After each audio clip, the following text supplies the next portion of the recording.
Welcome home, Mama. Let's study together.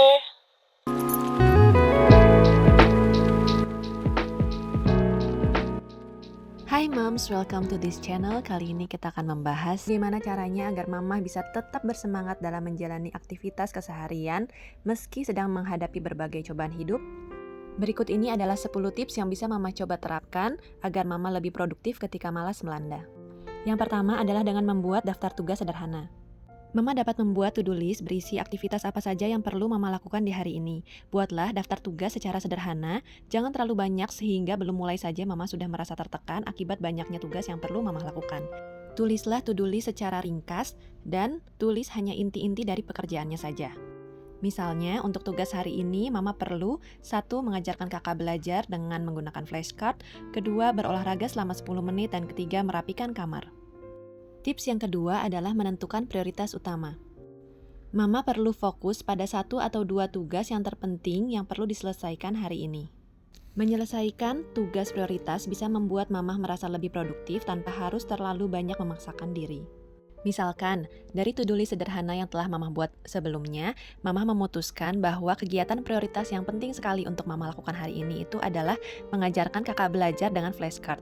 Jadi, mama usahakan bagaimanapun caranya hari ini mama dapat mengerjakan kegiatan tersebut. Untuk kegiatan-kegiatan lainnya yang telah mama tulis dalam to-do list mama dapat mengerjakannya setelah mama menyelesaikan prioritas mama. Tips yang ketiga adalah sempatkan istirahat yang berkualitas. Sepadat apapun kegiatan yang mama lakukan di hari ini, mama jangan lupa menyiapkan waktu khusus untuk mama beristirahat. Mama dapat menyelipkan waktu istirahat sesuai dengan ritme kegiatan mama.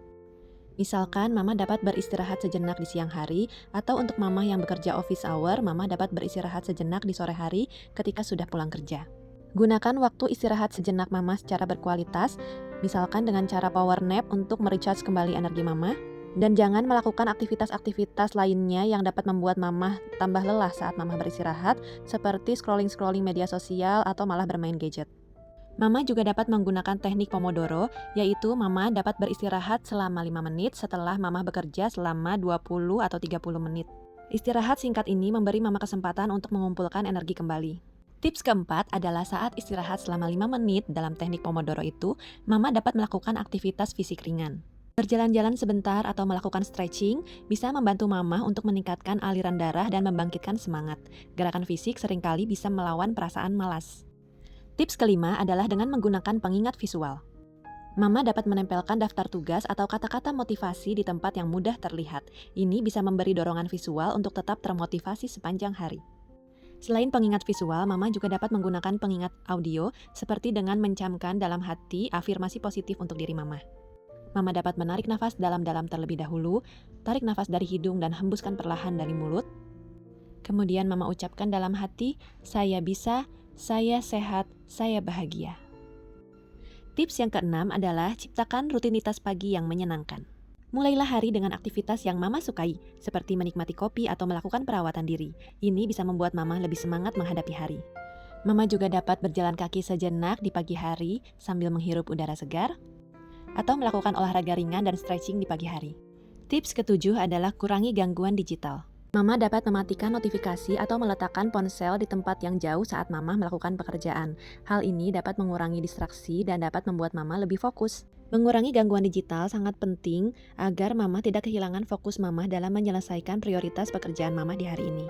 Misalkan saat mama sedang bermain bersama anak-anak, mama perlu benar-benar memberikan perhatian kepada anak-anak dan tidak teralihkan oleh gadget.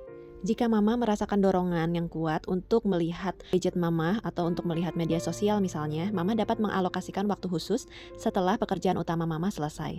Tips ke-8 adalah manfaatkan waktu singkat untuk produktivitas. Gunakan waktu singkat seperti saat menunggu makanan matang untuk menyelesaikan tugas kecil seperti melipat pakaian atau menyusun daftar belanja. Mama juga dapat melakukan multitasking untuk pekerjaan yang tidak memerlukan konsentrasi penuh. Misalkan saat mama membersihkan kamar atau membereskan barang-barang di kamar, mama dapat sambil mendengarkan podcast untuk meningkatkan skill mama dalam berbahasa dan skill-skill lainnya. Tips ke-9 adalah dengan memberikan reward kecil pada diri sendiri. Mama dapat memberikan diri mama hadiah kecil setelah menyelesaikan tugas, seperti mama boleh menonton episode acara favorit atau menikmati cemilan. Ini bisa memotivasi mama untuk tetap produktif. Reward lainnya yang bisa mama berikan, contohnya mama dapat check out satu wishlist dari keranjang belanjaan mama ketika mama telah dapat menyelesaikan pekerjaan prioritas mama. Hal ini juga dapat melatih pengendalian diri mama. Sebagai konsekuensinya, mama harus menahan diri agar tidak konsumtif dalam berbelanja. Mama hanya dapat check out ketika mama telah menyelesaikan pekerjaan mama. Tips yang ke-10 atau tips yang terakhir adalah ingatkan diri mama pada tujuan yang lebih besar. Mama perlu fokus pada alasan mengapa mama ingin menjadi produktif, seperti misalkan mama ingin menciptakan lingkungan yang nyaman bagi keluarga, ataupun alasan lainnya. Jika mama masih bingung apa tujuan yang lebih besar dari diri mama dapat menanyakan ke diri mama sendiri, mengapa mama ingin menjadi lebih produktif? Hal apa yang akan terjadi jika mama terus-terusan bermalas-malasan dan tidak produktif? Kondisi hidup seperti apa yang mama inginkan dalam 5, 10, atau 15 tahun mendatang? Dengan menyadari tujuan jangka panjang mama, maka mama bisa membangkitkan semangat mama kembali. Semoga tips-tips ini bermanfaat ya moms. Mama dapat menuliskan di kolom komentar tips-tips apa lagi yang mama perlukan dan nanti akan kita bahas bersama ya moms. Jangan lupa like, comment, and subscribe jika mama menyukai konten-konten seperti ini. Sampai jumpa lagi.